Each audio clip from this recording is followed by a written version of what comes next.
사도신경하심으로 우리의 신앙을 하나님 앞에 고백합니다. 나는 전능하신 아버지 하나님, 천지의 창조주를 믿습니다.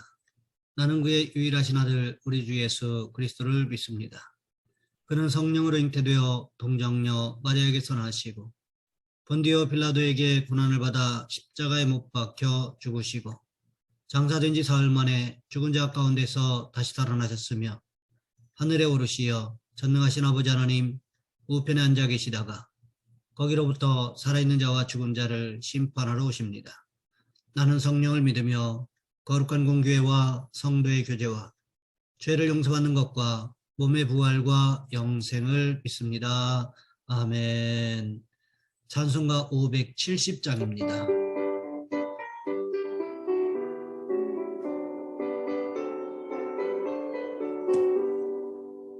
주는 나를 기르시는 목자요, 나는 주님의 귀한 어린 양. 푸른 풀밭 맑은 시냇 물가로 나를 인도하여 주신다. 주는 나의 좋은 목자, 나는 그의 어린 양. 저를 따라 꼴을 먹여주시니 내게 부족함 전혀 없어라. 예쁜 새들 노래하는 아침과 노을 비끼는 고운 황혼에 사랑하는 나의 목자 음성이 나를 언제나 불러주신다. 주는 나의 좋은 목자, 나는 그의 어린 양. 저를 따라 꼴을 먹여주시니 내게 부족함 전혀 없어라.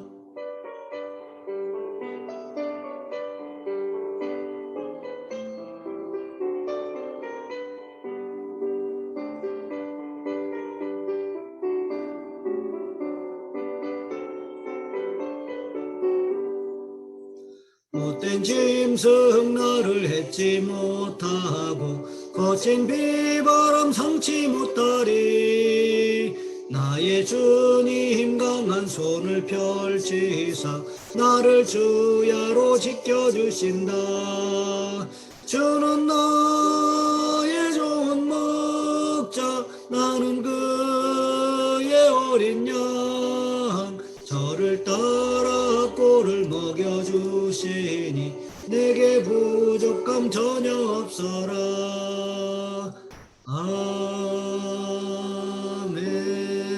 아멘.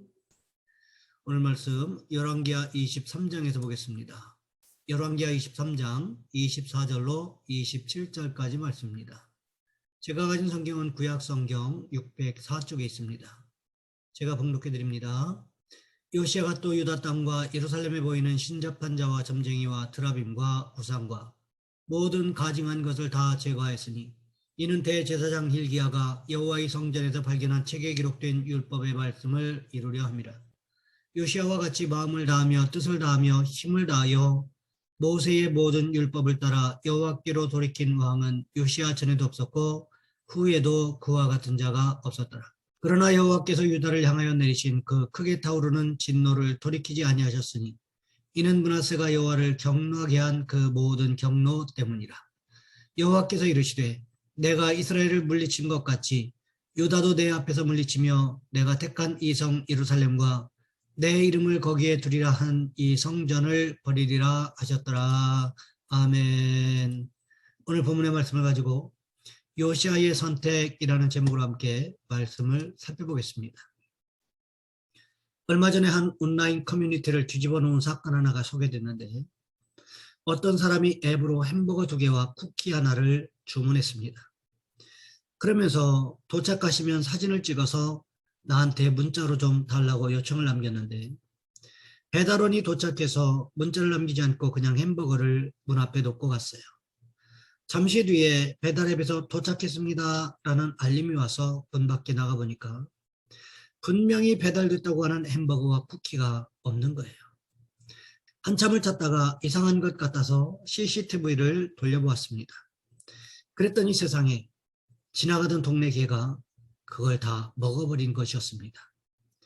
손님 입장에서는 너무 황당하고 어이가 없잖아요. 그래서 이 손님이 햄버거 매장 가게에 전화해서 항의했더니 이 매장에서 뭐라고 했을까요? 어쨌든 저희는 다 배달을 했으니까 저희가 어찌할 수가 없습니다. 다음에는 주의하겠습니다. 이렇게 대답했다는 거지요. 이 사람이 억울하니까 이걸 온라인 한 커뮤니티에다가 사연을 올리고 네티즌들의 도움을 구했어요. 이 글을 읽고 많은 네티즌들이 누가 이 문제에 책임을 져야 되느냐, 이 주제를 놓고 난리가 난 거죠. 어떤 사람은 배달원이 문자를 주지 않았으니까 이건 배달원이 책임을 져야 된다, 이런 글도 있었고, 또 고객이 음식을 받을 때까지는 그것은 매장의 책임이니까 매장의 책임을 져야 된다, 이런 분도 있었고, 음식을 시켰으면 배달이 됐을 때 그걸 신경 쓰고 받아야 되는 고객이 책임을 지는 거다, 또 이런 의견도 있었고요.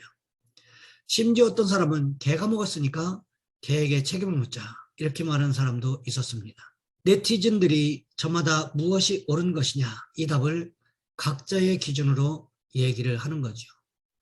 인간은 지금 예를 든 것처럼 어떤 사건이나 상황을 놓고 무엇이 옳은가를 이야기할 때 저마다 자기의 기준, 자기의 경험, 자기의 생각, 이런 것들에 의해서 옳은 것을 이야기하다 보니 저마다 옳은 것, 의로운 것이 다 다르다는 거지요. 오늘 본문 말씀해 보시면 요시야가 종교개혁을 완수하고 유월절 예배를 사무엘 선지자 이후 처음으로 드렸던 사건이 있은 후에 있었던 일들을 기록하고 있습니다. 요시야가 무슨 일을 했습니까? 오늘 본문 24절 말씀해 보시면 이렇게 기록하고 있습니다. 요시야가 또 유다 땅과 예루살렘에 보이는 신접한 자와 점쟁이와 트라빔과 우상과 모든 가증한 것을 다 제거하였으니 이는 대제사장 hil기야가 여호와의 성전에서 발견한 책에 기록된 율법의 말씀을 이루려 함이라. 요시야가 우상을 제거하고 산당을 제거했습니다. 거기서 그치지 않았습니다. 우상 숭배를 주장하는 제사장들을 모조리 죽였습니다. 그럼에도 불구하고 우상 숭배가 좀처럼 사그라지지 않더라는 것입니다. 왜 그럴까요? 여전히 신접한 자들이 있었다는 거지요. 신접한 자가 누구일까요? 우리식으로 이야기하면 바로 무당을 이야기하는 것입니다. 무당이 하는 일에 대해서 성경에서 기록한 장면이 나옵니다. 사울 왕 때 있었던 일이지요. 사무엘 선지자가 죽은 이후에 사울 왕이 어느 누구의 도움도 받을 수가 없었습니다. 사울 왕이 아무리 기도해도 응답받을 수가 없었습니다. 그래서 어떻게 합니까? 엔돌에 있는 신접한 여인을 찾아가게 되지요. 신접한 여인이 했던 일이 무엇이었습니까? 사무엘의 영혼을 불러 올리는 일이었습니다. 이때 한 영혼이 올라오지요. 그가 정말 사무엘 선지자였을까요? 그럴 리가 없다는 거지요. 그것은 말 그대로 귀신의 장난이었을 뿐이라는 것입니다. 이런 신접한 자, 즉 무당과 점쟁이들, 그리고 드라빔, 이것은 가정에서 가지고 있었던 일종의 수호신 역할을 하는 것을 말합니다. 그러니까 무당과 점쟁이들에서부터 가정에서 우환을 다스리고자 가지고 있었던 조그마한 우상들까지 모조리 다 제거해버렸다고 성경이 기록하고 있다는 거지요. 그러니까 요시야가 얼마나 철저하게 하나님 보시기에 올바른 방향으로 종교개혁을 이루고 있었는지를 알 수 있는 부분이기도 하다는 거지요. 요시야가 이렇게까지 했던 이유가 무엇이었습니까? 퇴락한 성전을 수리하다 발견된 율법책에 이런 상황들이 있을 때 어떻게 해야 할 것인지가 기록되어 있었기 때문이라는 것입니다. 그러니까 요시야가 사람을 기쁘고 만족시키는 정책을 추진한 것이 아니라 하나님을 기쁘시게 하고 만족하게 하는 정책을 추진했음을 성경이 기록하고 있다는 것입니다. 그래서 이것에 대해서 성경은 어떻게 기록하고 있습니까? 오늘 본문 25절 말씀해 보시면 이렇게 기록하고 있습니다. 요시야와 같이 마음을 다하며 뜻을 다하며 힘을 다하여 모세의 모든 율법을 따라 여호와께로 돌이킨 왕은 요시야 전에도 없었고 후에도 그와 같은 자가 없었더라.